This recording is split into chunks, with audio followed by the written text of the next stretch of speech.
Il est difficile de savoir si vous filmez, au même endroit ou si vous vous déplacez et quelle distance, est parcourue et donc je voulais savoir si vous recherchiez, cette forme de perte de repère pour le spectateur? C'est une perte de repères dans un premier temps, en fait, pour créer d'autres repères. D'une certaine manière, à la différence des films précédents, La Rivière filme un seul lieu. Il y a une unité et cette unité, c'est ce qu'on appelle un bassin versant et en même temps, cette unité, filmer dire qu'on filme un bassin versant, c'est si on s'intéresse, par exemple, aussi à l'objet rivière, ça veut dire filmer diverses rivières. Donc c'est une unité qui est composée et c'est cette tension-là, en fait, que le film, travaille et qui m'intéresse. Cette tension, elle a des implications sur plein de niveaux différents. Là, j'ai envie de dire, on aborde la question par son aspect le plus difficile. Des questions assez abstraites autour de la limite et du centre, autour de qu'est-ce qui fait territoire, et cetera. Donc des questions, on va dire, de géographie. C'est des questions qui ont aussi des implications très concrètes en termes effectivement de politique et d'aménagement du territoire et de gestion de l'eau. Regarder l'eau en termes de bassin versant plutôt qu'en termes de rivière ou en termes de cycle de l'eau plutôt qu'en termes de rivière, ça a des implications sur nos actions, collectives, sur nos pratiques, quoi. Pour revenir à la question de la perte de repères, effectivement, il y a une décision qui a été prise, qui est, on va dire, une décision d'écriture, qui est de dire: «Je ne vais pas filmer la rivière en suivant, en la suivant de sa source jusqu'à son exutoire». Donc on fait des sauts dans l'espace. On est tantôt à l'amont, tantôt à l'aval, tantôt sur le cours d'eau, principal, tantôt sur des affluents. On est inscrit dans un bassin versant et c'est cette unité, spatiale-là qui m'importe, qui importe au film et qui devrait importer plus, nos politiques territoriales. D'une certaine manière, le film vise à répondre à une phrase qu'on entend assez souvent dans le milieu agricole par rapport à la question de l'eau. Si on ne prend pas l'eau dans la rivière, elle est perdue. Elle se perd à la mer.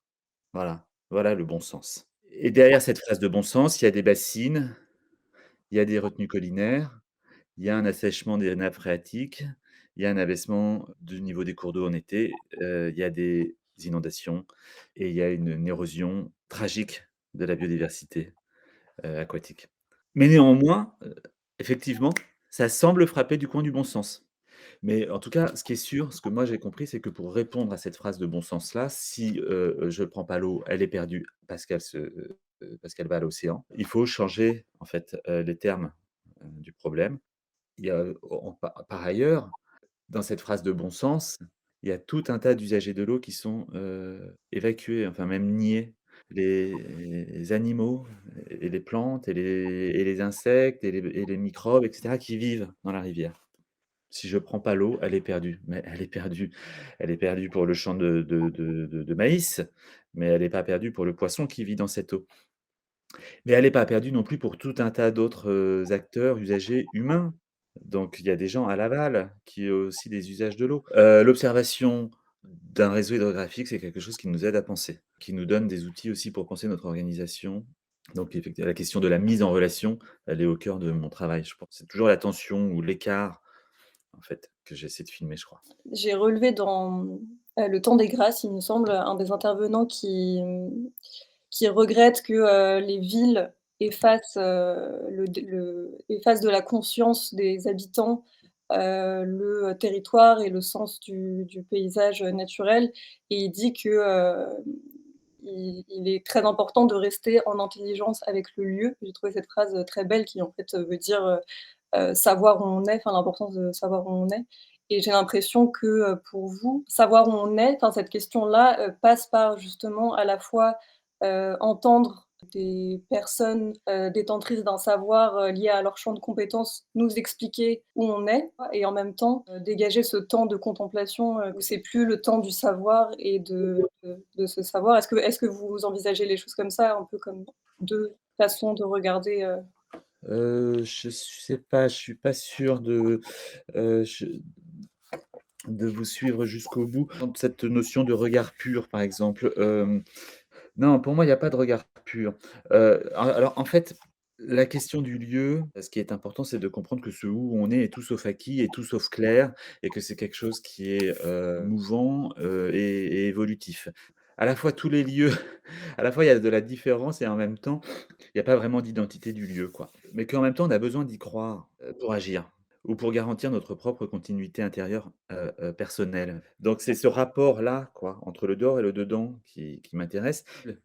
C'est-à-dire que le politique, c'est toujours spatial. Donc, effectivement, il faut prendre en compte le lieu comme un mystère en pleine lumière, en fait, comme quelque chose, qui nous échappe. La communauté a tout à gagner à s'interroger j'ai envie de dire sur ses propres conditions, de possibilités, à savoir le lieu. Il y a rien qui m'inquiète plus que les gens qui prétendent savoir où ils sont et qui du coup, rabattent le lieu sur la communauté, comme quelque chose d'acquis. Pour moi, le regard écologique, c'est un regard qui est tout sauf pur. C'est un regard qui doit toujours composer avec d'autres regards et ça, c'est un travail, sans fin. En fait, il y a quand même un endroit où la question de la connaissance et la question de l'organisation politique, elles se rejoignent et quand on fait le choix de la démocratie et ben, avoir ce projet politique-là, c'est aussi un certain, projet en termes de connaissances. Approfondissement écologique et approfondissement démocratique, c'est quelque chose qui converge, qui se nourrit, voire qui se confond. Puisqu'on parle de regard, est-ce que vous pouvez nous parler un peu du dispositif de tournage, de celui-ci en particulier et comment vous qualifiez ces moments de regard-là justement qui est-ce que pour vous c'est investi, de votre subjectivité à ce moment-là? Alors, oui, enfin, ça dépend des moments. Dans la mesure où je mène aussi des entretiens, parler avec quelqu'un, ça me mobilise complètement. Donc là, à ce moment-là, je délègue complètement le cadre. Mais cette délégation, elle est faite après, de longues discussions et des choix qui ont été faits. Donc, moi, je travaille avec des gens, dont je m'assure d'abord qu'on a à peu près le même goût. On parle des films qu'on a aimés et cetera.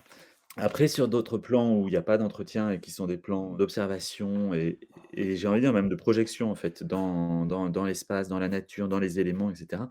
Je repasse moi par le cadre, soit sur ce tournage-là, j'avais un retour vidéo, mais vraiment quand on filmait l'eau, là, on est très proche avec le chef op. Il fait des choses que je regarde, je passe derrière la caméra, je refais les mouvements en lui disant, «Oui, mais peut-être plus lent» ou alors «Finir là» ou alors enfin, là, c'est un travail vraiment, où on se passe, le cadre et où on affine et on est en train de filmer de l'eau depuis plusieurs heures et on parle de trucs qu'il y a plus que nous qui voyons à ce moment-là. Mais ce qui est important, c'est qu'on voit la même chose.